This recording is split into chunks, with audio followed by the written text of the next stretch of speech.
I know when last I heard, it was like 56 people that had died. An entire side of the island has been devastated and destroyed, and I'm just reeking with sadness for all those who have not been able to overcome it. Those who have to experience that, the cleanup is going to be ridiculously insane. And what's even sadder about it is hurricane season haven't even started yet. We are enthralled with this now, and this is not even hurricane season. So we are just like, wow. You know, this is a time where I think all of us as human beings, this is a time for us to really, really look at ourselves and understand what is really important. I thought we were learning that lesson while we were on lockdown with the pandemic and things of that nature. However, I still think that God is still trying to shake us up a little bit. And I really believe, you know, y'all church folks and carrying on, we will say we in the last days and this, that, and the other. And Jesus is on his way back. But I think Jesus is already here. And it's within our hearts. And I think that we can change the trajectory of this side of the world if we put our hearts and our minds together and say, let's stop the foolishness. Let's come together in solidarity here, because devastation is happening. People are going to need food, shelter, clothing, doctors for the babies, medications. They're going to need everything there is to sustain themselves. And one of the things that has all of us connected is the right to life, and all of us who need to live. And I'm not talking about pregnancy, and we're not going to get on to that abortion thing. I don't want to hear about none of that right now. We're talking about those that are here. Those who are pregnant, we're going to need their prenatal care. They need to do all those who are in the hospitals and things, who are on machines and this, that, and the other, where the devastation has completely emaciated their health. You know what I'm saying? And their recovery efforts. We as people, and many of us will sit down and say, well, I can't do much. I'm already struggling. There's not a lot I can do. There's something you can do. There's something. You could start with just sending, when you meditate or just get quiet, just send positive energy that way. But Lord, I may not be able to be there to help with to assist. I can do this part here. If you have extra coin and, you know, perhaps you want to give up your cup of coffee for the day. If y'all are into Starbucks and carrying on like that, perhaps you don't buy the 3 cups. Maybe you just get 2 today and take that one and donate it over there. That's a little something that you can do. Perhaps you can make phone calls or something for those who are here. Maybe you know people who are Native Hawaiians. And Hawaii is a state. It is a American U.S. territory. It's a state here, one of our 50. So perhaps you have relatives or somebody who's there. You know what I'm saying? To reach out to send an encouraging word. All of us have platforms. Perhaps we can get on our platforms and maybe start some kind of prayer line here. Maybe, you know, we start someone, listen, I'm gonna start this prayer, and then everybody just post a line or two. Remember how we did that around the Thanksgiving table when it was time to eat, and everybody had to go around and you had to say something you're thankful for, or say a prayer or something, or just give a line. Yeah, it's time for us to do that. Let's take this tool called the internet, and let's make it work for us. Perhaps those who are the affluent, we keep talking about that 1%. Well, now is the time for that 1% to put their money where their mouth is. Since y'all know all the tax loops and carrying on to get your money back, put your money where your mouth is. We so busy worried about who the billionaires are and how much a movie done made in the box office. Put your money where your mouth is. Those of you who got it, and you listen, we so busy worried about who won the lottery and carrying on. What if that lottery winner, there's only been, one person won both of them. There's only been one person to win each of those $1 billion lotteries.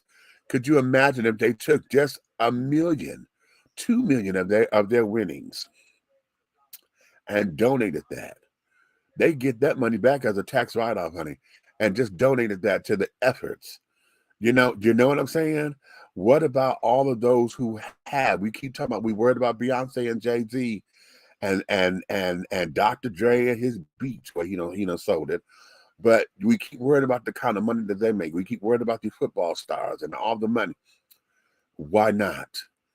If we can channel our energy to send it their way. We don't know what their pockets are like. Y'all always talking about Oprah. Oprah could go over to Africa. How come? Let's not.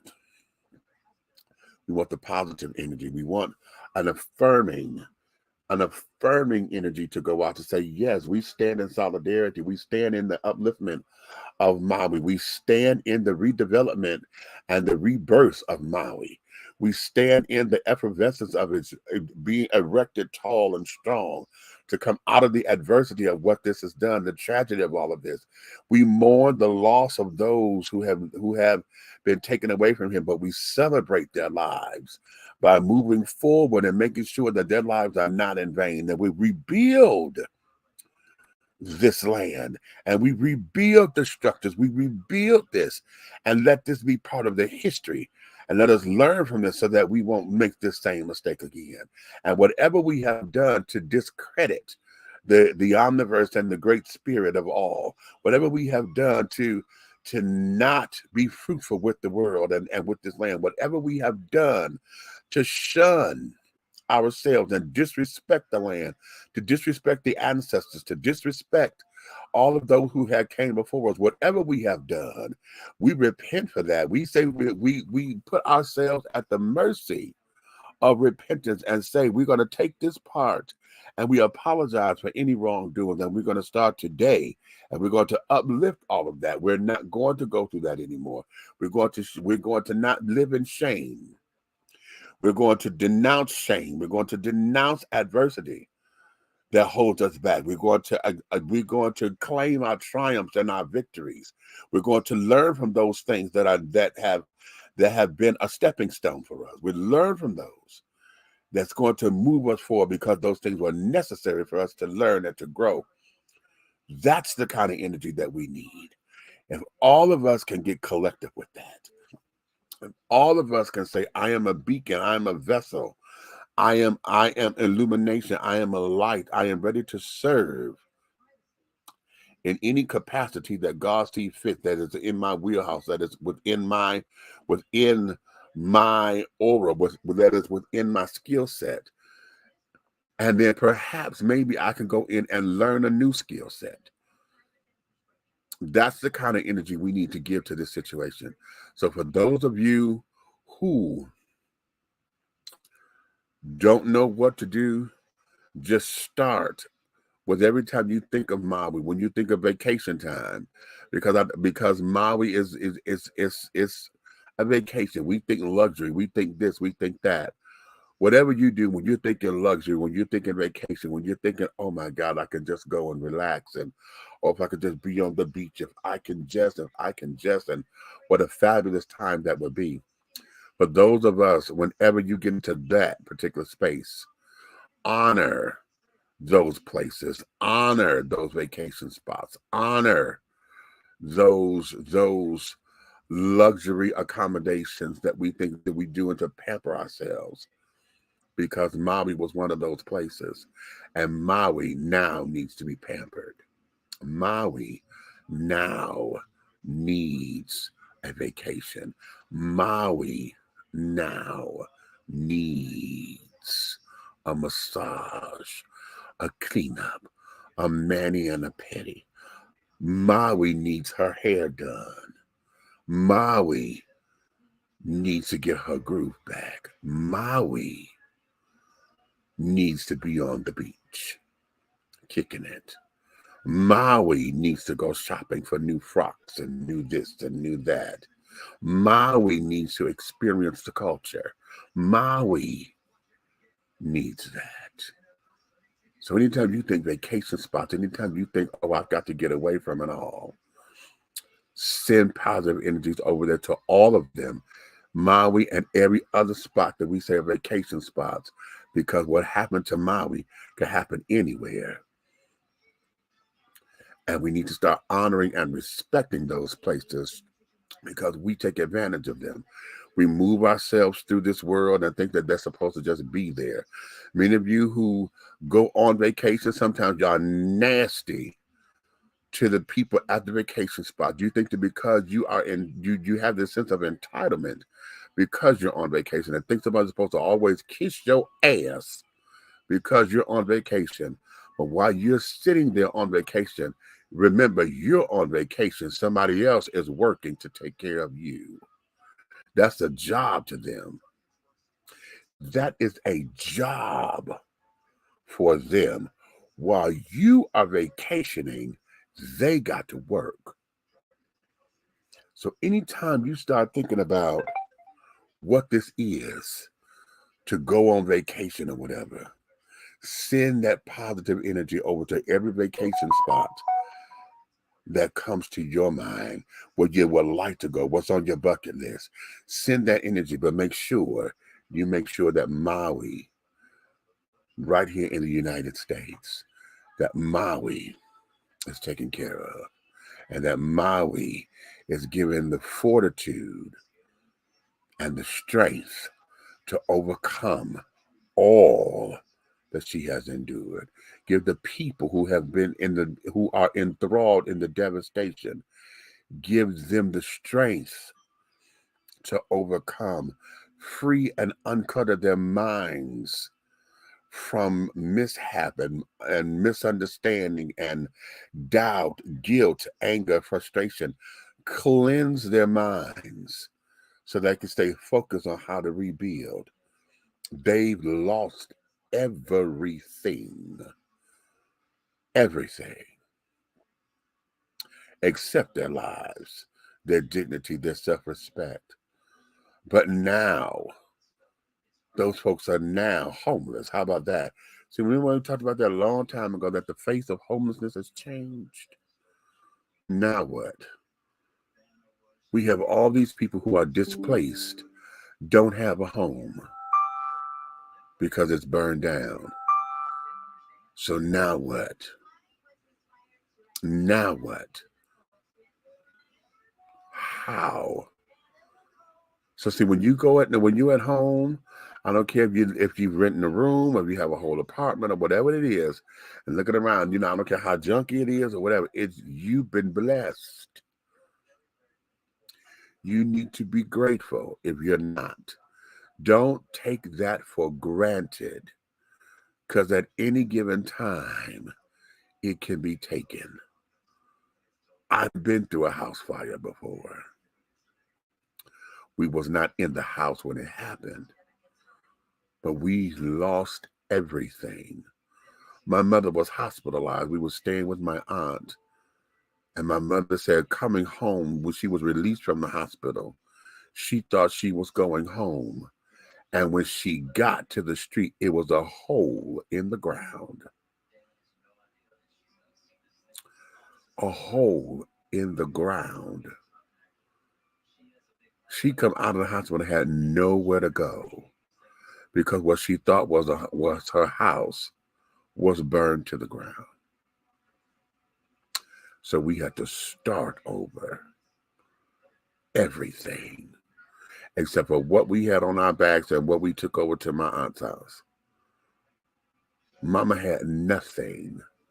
My mother had nothing because she was hospitalized. In fact, that was the first time that she was DOA, dead on arrival. And she was revived and she came back to come home to devastation. So just think about that. That's my personal story, but dealing with having to pick the pieces back up from a fire and complete devastation. We're talking about someplace that many of us only see as a vacation spot. Many of us only see the island of Hawaii. As we see Fantasy Island in Canada. We think that, we're disassociated with it. That's somebody's life. That there is somebody's home. That there was somebody's job. That there was somebody's everything. So hold them up in all of your positiveness.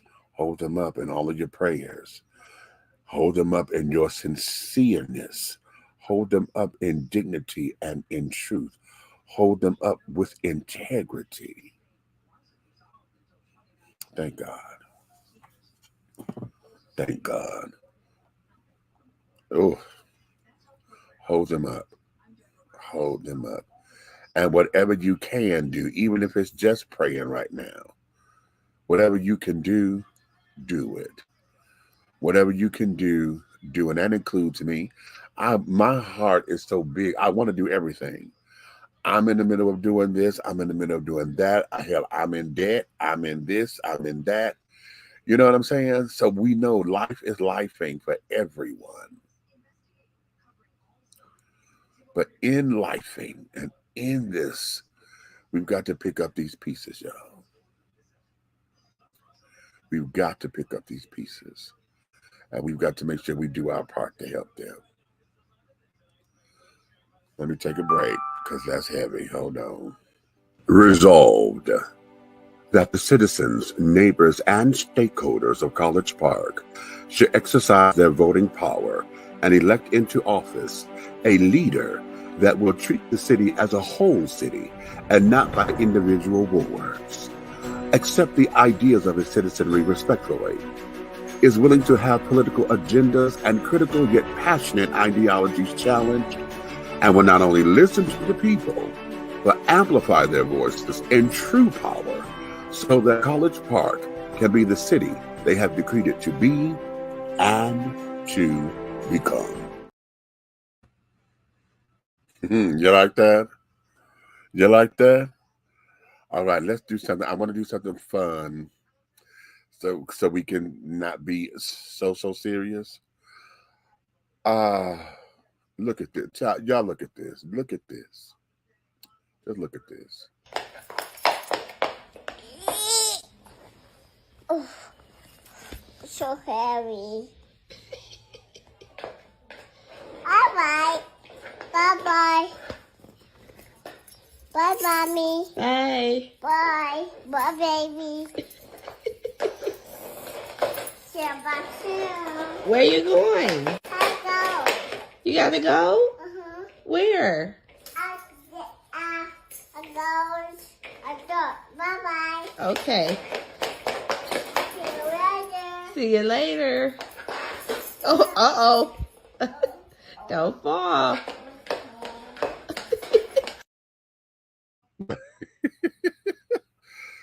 Isn't that just the most adorable little thing, honey? Child, when I came across that, I was like, my God, today, all them big old cheeks on this baby, honey, you could just sop her up with a biscuit, child. And she be a little Miss Mama, honey. She just so grown, honey. She got her purse, go drop the baby off at grandmama's house, right? Okay. Got her little high heels on, child, and she finna get to go hit it. Okay, she finna go hit it into them streets, baby, because she got to go. Now, you see, she was talking so clearly, so clearly. And then, well, where you go? I got to go. And she, well, where you going? And she didn't want you in her business, honey. She couldn't. She didn't want you in her business, boo. She said, "Oh no, I got to, and I got to go. We got to go. Bye." Wasn't that just adorable? That is just so cute. And when I look at that, you know, kids will pick up things, and you know, and how y'all like when she put the baby down? Oh, she's so heavy, like the. Okay, now you know she got that from her mama. Okay, you know she got that from her mama directly. I said, my God, that is just the cutest thing. The cutest thing on the internet, child. I swear to you. With that one, and then we got something else. You know, I played this one time before, but I still have it because I didn't want to. Oh yeah, this one here. Okay, this will just make your heart melt. Look at this one. Look at this one. God has not given us the spirit of fear, the spirit of fear, but of power, but of love, and a sound mind. and a sound mind. I'm not afraid. I am not afraid. In Jesus' name, In Jesus' name, amen. amen. Isn't that just adorable? And those of you who are traditional Christians and carry on, honey, I know y'all just ate that up, right? But it's just what it does, honey. And you see, he knows that he's reciting that scripture, and he's reciting that, honey, and it gives him a sense of peace. It gave him a sense of accomplishment, right? And then to know that he was pleasing his I think that's his mom. Okay, that it was acceptable. You know, children always want to make sure that they're doing right in their exploration and in their wonderment of the world. They always come back to making sure they get a stamp of approval from their parents because that's all they know, you know? And it's up to us as parents, as aunts and uncles, as overseers and things of that nature to make sure we encourage our children. You know what I'm saying? Now, as with everything, there's right, wrong, good, bad, indifferent. And whatever you feed or encourage, that's what the child is going to gravitate towards. You understand? If you're feeding them negativity and they see that, it's the negative behavior that you reward. Okay, what do I mean by that?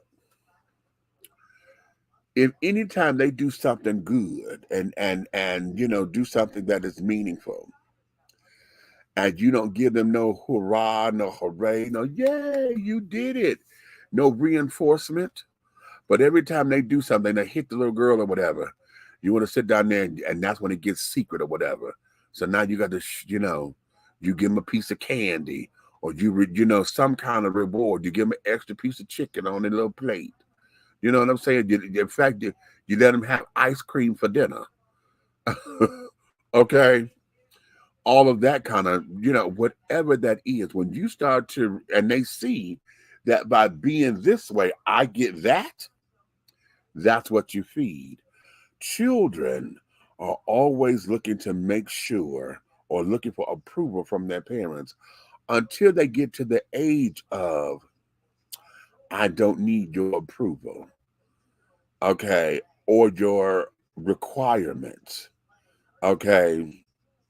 So when children get to that particular point and they're able to navigate the waters, okay, and realize, and see this other thing, when kids get old enough to realize what's toxic and what's not, so they can see what they need to absorb from you.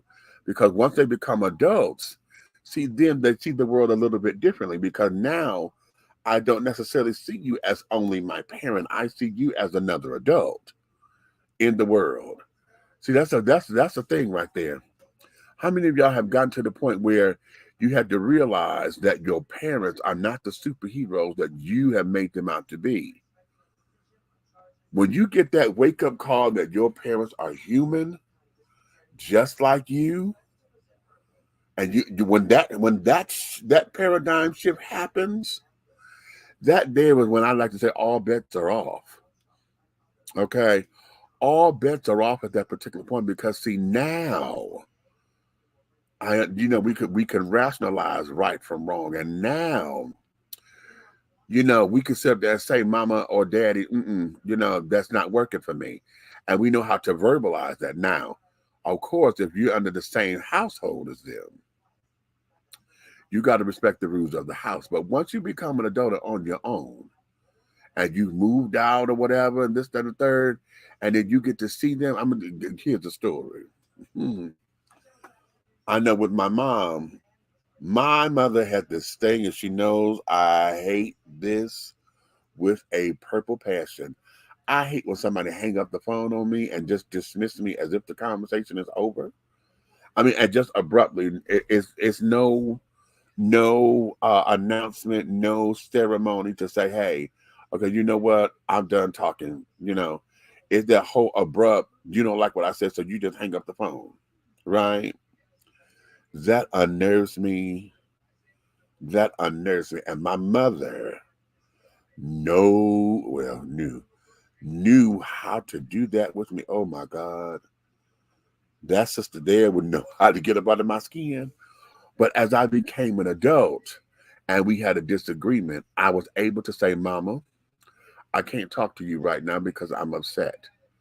And I would never disrespect you because I'm not ready to cuss. And I don't want to cuss at you like that. Mama, I love you, but I got to end this conversation. Okay, I'll call you later. Okay. And when I was able to get to that point, because just like another human being and another adult, I was able to walk away from it before it got to anything crazy. You know what I'm saying? Because I would never disrespect my mother. Never disrespect my mother. And not intentionally, that is. Okay. Never. And so because of that, I was able to say, Mama, okay, girl, no, I got to hang up because no, I'm upset and I don't want to disrespect you. I got to go, Mama. I love you, but I'll call you later. I always said that to let them know. No, I'm mad, but I love you, but I'm pissed. Okay. And that there is when children get to that particular point where they're able to do that. But like the clips that we're playing, no, honey, they're looking for that approval. They need that approval. So imagine for those who don't get it, and all they get is a knock upside their head or whatever, or carrying on. Y'all saw the movie Precious. Precious couldn't do shit right because she was sitting up there. She was the punching bag or the embodiment or the that's not the word I want. The object of Mary Jones and what Monique's characters. She was the object of all of the pain. So she directed everything to her as if it was her fault. Okay, that you done got a baby, but the baby loved you, jealous of your husband or your man because he took to the baby more than he took to you. Mm.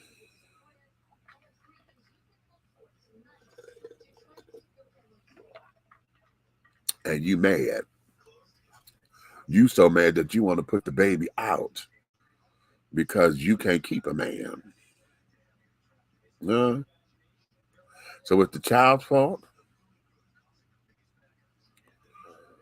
Yeah. Okay. Yeah. Children want to be validated by their parents.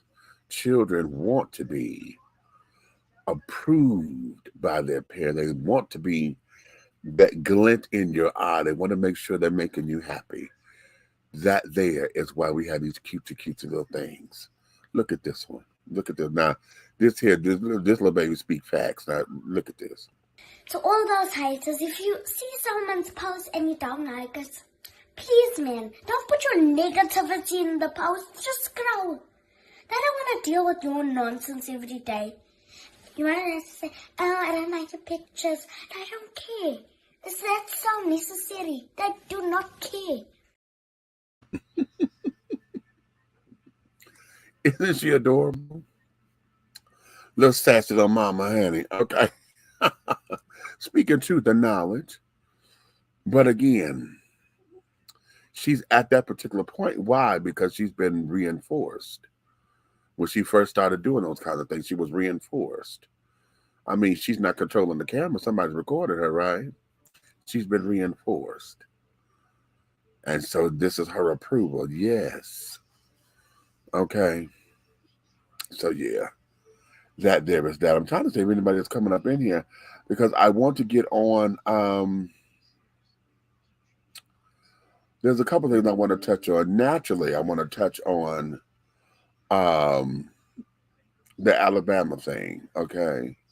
naturally want to touch on that, okay? But I'm trying to give that a little piece of a minute before I go there. Um, oh goodness.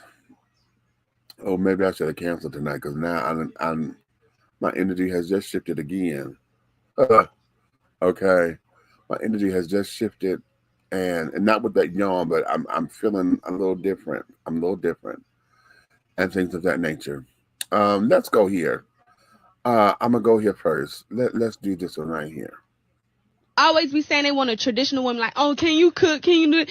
You not a Shut up. traditional man. Thank you. Be Tell a them traditional again. man. Is you even a breadwinner, boo? Sit down. Anyway, thank you so much Can for you this change interview. a tire? Thank Yeah. you. Done. Have you built a house? Have you built a house, baby? Y'all want traditional women. Y'all not traditional men. Period. They don't deserve a traditional woman. No, you don't. You don't, boo. You should be submissive to me, actually. Now let's go there because I think that's the part of that all of that just threw me. Okay, when we're dealing with dynamics of relationships and carrying on, right? We always have what seems to be boss bitch versus strong woman versus what's the other one? I'm not gonna say Christian religiosity. What I will say is we got those who um are in a different mindset. I don't want to necessarily put it all on religion, but maybe I put it up under traditional. Okay, a little bit traditional to where they want the man to do, be the breadwinner, blah blah blah blah blah blah blah blah blah. All of that breadwinner. I cook and clean, and the traditional way that we have all thought that families are supposed to be. Now, with this particular clip, what I found interesting was that, and I wish I could find this whole interview or podcast or whatever, because excuse me, I want to put that particular clip and get all of its context, okay? Because just in this clip, apparently what they were talking about had to deal with, men wanting traditional women, okay? And a lot of boss bitches and strong women these days resent that kind of thinking and that ideology for a myriad. I'm not going to say, I was going to say because, but it's a myriad of reasons. And what I'm believing that at the core of it has to be the whole idea of how am I cooking and cleaning and caring? I got my own job. I can pay my own bills and this, that, and other. Why do I got to get stuck in the role of just cooking and cleaning? Because my mama didn't do all that. My mama got a job and things that she didn't always have to cook. Niggas, you got me twisted. Okay, and all that kind of conversation.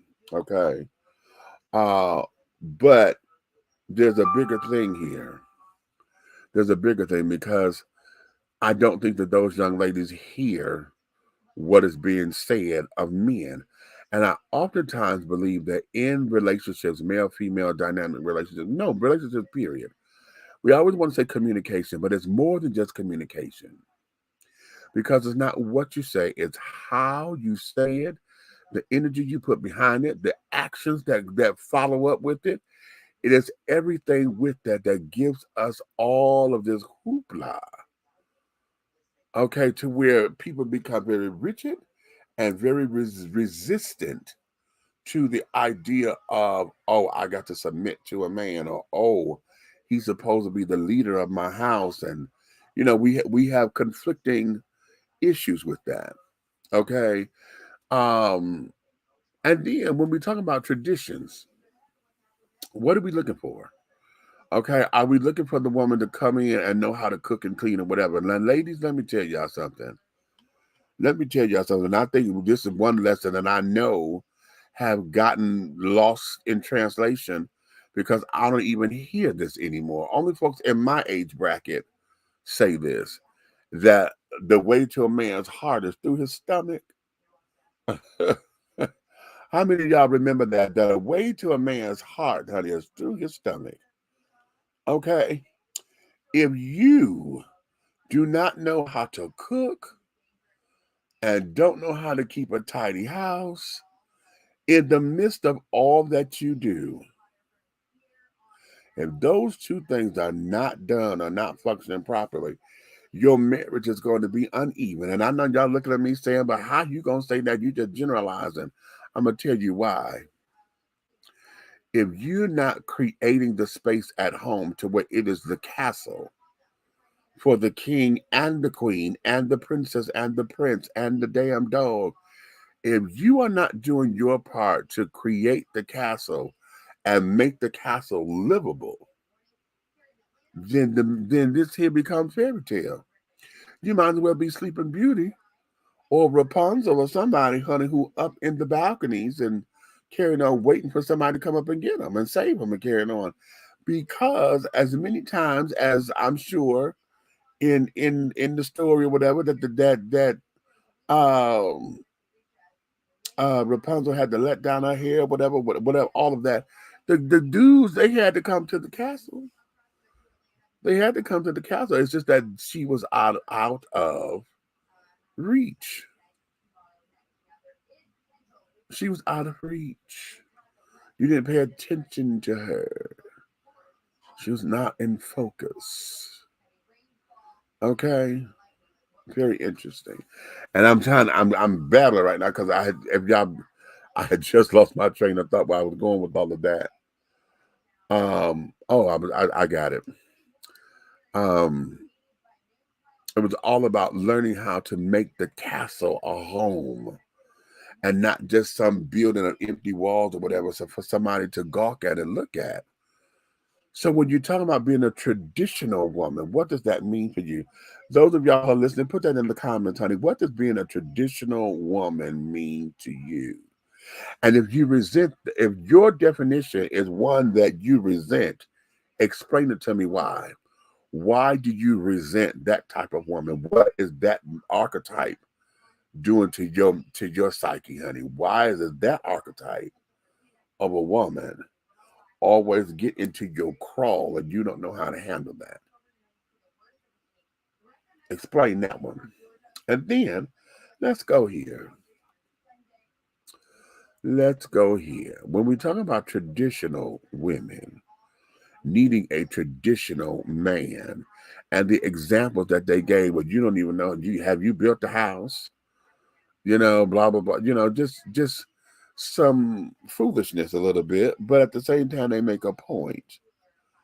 Times are different now, so you may not be out there on the front lines with building a house and having to put the shed together, have to go chop the firewood and all that. That may not be your wheelhouse because we have technology and we're living in today's times. But let's go and explore that because there's a number of folks here who don't have access to computers and carrying on, they don't have access to all the technology that we are afforded, even though they will have a cell phone. And the cell phone basically does all the stuff that a computer does for the most part. Okay. And then you got to get apps and carrying on to make some other things work and to make it work efficiently and carrying on. I'm rubbing my eye, y'all, because y'all know my allergies. This is my time of the night for my allergies. And this girl, honey, is letting me have it. I'm trying not to rub a sty. Okay. Ooh. Wait a minute, y'all. Oh my God.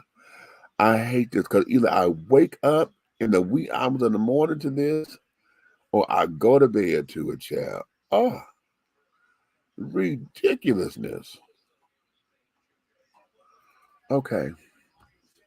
But if you're not making your house a home, your castle a home, honey, and do what you need to do to make sure that you have secured your home. I love my sister Flame Monroe. She said, "Can't no bitch do what I do." Okay, I love that line. Flame says that in fact she got a fan, which I got to get that fan. She has a fan line, and that's her slogan, honey. Can't no bitch do what I do. And in your house, your castle. Okay, you've got to make space for that. And then look at what the sister. Let me play it again because I want y'all to get that. The sister sat up there and said, "No, fuck that. Y'all need to be submissive to me. Are you the breadwinner? You know." And what is that, y'all? Let's do that one more time. Always be saying they want a traditional woman. Like, oh, can you cook? Can you do it? You not Shut a up. traditional man. Thank you. Be a Tell them traditional again. man. Is you even a breadwinner, boo? Sit down. Anyway, thank you so much Can for you this change interview. a tire? Thank Yeah. you. Done. Have you built a house? Have you built a house, baby? Y'all want traditional women. Y'all not traditional men. Period. They don't deserve a traditional No, woman. you don't. You don't, boo. You should be submissive to me, actually. And I think that's the line of all of that just floors me. You should be submissive to me, actually. See, let me tell y'all something, boss bitches, and carry it on. Okay? Those of you who feel as though I'm talking to black women, I'm a strong black woman, and you feel as though that this is how the house ought to be ran. You know, you got to have him around your pinky finger, honey. And this, that, and the third, right? And dealing with all of that, how do you expect for him to come in and lead anything when you've taken the leadership role? It doesn't work like that. Where have you ever known anybody where there are two leaders? Even when you go to a church, if you go to a church, there's a pastor and a co-pastor. Yes. But even in that particular situation, honey, the pastor is still leading, right? If you go on a job, there's a supervisor, and then there's an assistant supervisor. Okay? Which means I step in when the supervisor is gone. Or if there's a chain of command, you come to me first. And then if we can't work it out, then we'll take it to him, okay, or her. Okay? So in that regard, you have to do your part. So if you're coming in wanting to be boss bitch all the time, then what is he gonna be? Because if you already said you the boss, then you done made him a worker. You made him, the gopher. You made him whatever up under boss. Okay. You the boss. Okay. So how does a man supposed to submit to you? How is it, or why would she say that? I'm trying to still understand that, which is why I need to go find whatever that is. If y'all know it, put me the link in it so I can watch the whole program in its entirety. Because this little clip right here, honey, it's in my crawl. Because I'm hoping that there was something else that they said in front of it, or something that came behind it, to where this particular point she was making ties into it. Because right now, as it stands, it just sounds like, okay, you mad because men say they want a traditional woman and you don't have that to offer. So you challenge him by then wanting to list like a list of demands to say, oh, well, if you want it, can you do, and can you do, and can you do? All right, I get what you were trying to do. But the point of the matter is, honey, if you are not doing everything you need to do to keep your house a home, then, honey,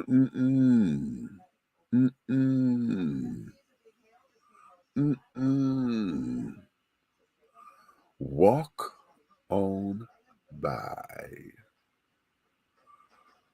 Walk on by. So yeah, that's where we are with that.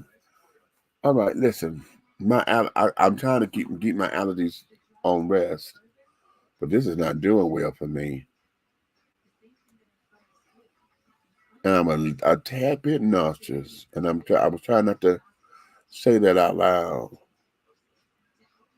and I don't know why.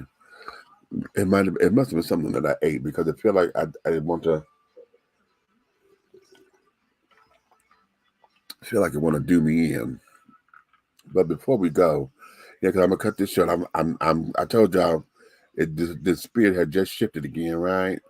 But before I go, Um, oh, wait a minute. Yeah, I may get into this. Yeah, wait a minute. Commercial break. Y'all see this? Resolved that the citizens, neighbors, and stakeholders of College Park should exercise their voting power and elect into office a leader that will treat the city as a whole city and not by individual wards, accept the ideas of its citizenry respectfully, is willing to have political agendas and critical yet passionate ideologies challenged, and will not only listen to the people, but amplify their voices in true power so that College Park can be the city they have decreed it to be and to become. I love that. I love that. That there is good. Here's something that on the heels of what just happened in Alabama with the chair and all of that. If y'all not seen or heard of it, then y'all been living up on that rock somewhere. But here's a little history for you. Hey, good morning. Today is Tuesday, August 8th, the 220th day of 2023. And so far, we've had 494 mass shootings. That works out to about 2 a day. 607 people have been killed. 1,986 people have been wounded. Meanwhile, the police have admitted to killing at least 626 people. And that number does not include people who've died under mysterious circumstances while in police custody, like the 2 men in Arizona this week. Because police only turn in officer-involved shootings on a voluntary basis. There are 145 days left in this year. Here we go again. Pray, mourn, and repeat. Isn't that interesting? Isn't that interesting that there it sent me when I first heard all of this? Oh, where's my other one? Because I had one more that I wanted to give before we left up out of here. But because it's not in here, I'm gonna let it be. Because I really think that that's going to be a deeper conversation.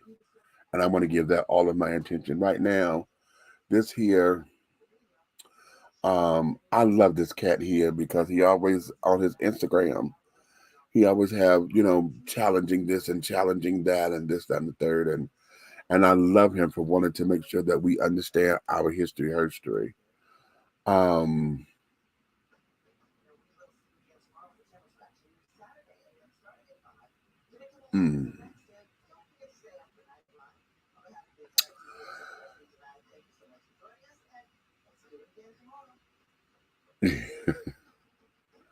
That little piece of information that he shared as far as policemen and carrying on, see, it has me perplexed because I support police officers and I support all the ones who are going to uphold the law.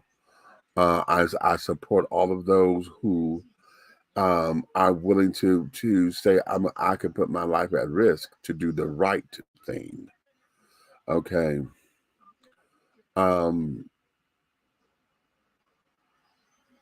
It angers me that people don't share that same mentality. It angers me when we have people who don't know how to come to the tables to at least create a treaty, some kind of work session, some kind of something to say, how do we move forward from this particular situation without it having to reoccur, without it, creating more problems.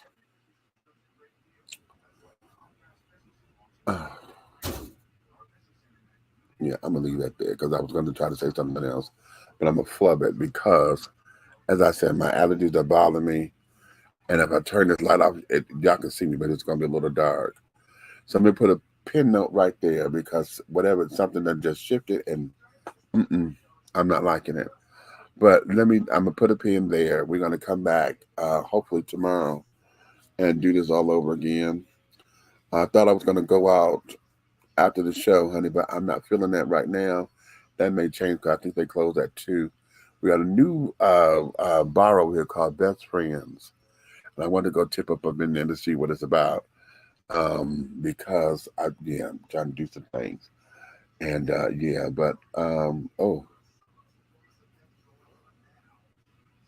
yeah, I'm gonna call this a wrap right now, and then I'm not gonna even sign off whatever because I got to go take care of this eye. Is it red? It looks like it's shining. It's a little pink. It's a little bit on it, rubbing the hell all of it. Ugh. Okay, so on that note, let me go take care of my health. I'm good. It's just that my allergies are kicking in. My energy has shifted, and I'm doing too much yawning. I don't know why, because I'm not sleepy. But I think I know what it is. I'm gonna have to start wearing my glasses, and I think that's what I'm going through. I think what is happening is that my eyes and stuff are starting to shut down. Wait a minute. Oh, we're looking at the lottery, honey. 142, 412. And what was that? It was 3081. I think that's what that was. 4 digit. Yeah. Let me see. Yeah, it's all good. Yeah, it's 3081. So okay, y'all, I'm gonna go. Um, we're gonna reconvene with this on another time because yeah, I'm hurt. My back and stuff is hurting. I know I was in a car accident about almost 2 months ago. I just got my car back like last week, Tuesday or Wednesday, and trying to get some things taken care of and this, that, and the other. But I can only sit for so long now, and then I got to move. So that's another thing. I got to get up and stretch my. Right there. Oh, right there. Oh, oh. Okay. I go back to the. I've been doing Tuesdays and Thursdays, and I got to go back to the chiropractor because that didn't feel right there. But all right, everybody, I'm gonna let y'all go. I'm not gonna even sign off the way I usually do. We're just gonna go. I'm just gonna say see y'all later. Have a good night, a good trip for those of y'all who are in the Bayou down in New Orleans. For brothers in the Bayou, hello, hello, hello. Have a good time for me. I wish I had been there this particular go around, but that's where we are. I'm shutting this down so that we can make some moves and come and be fresh. Yeah. So there's a couple other things that done went through my mind. But, oh yeah, I forgot. And oh yeah, I forgot. And okay, where's the video? I'm looking for. I'm trying to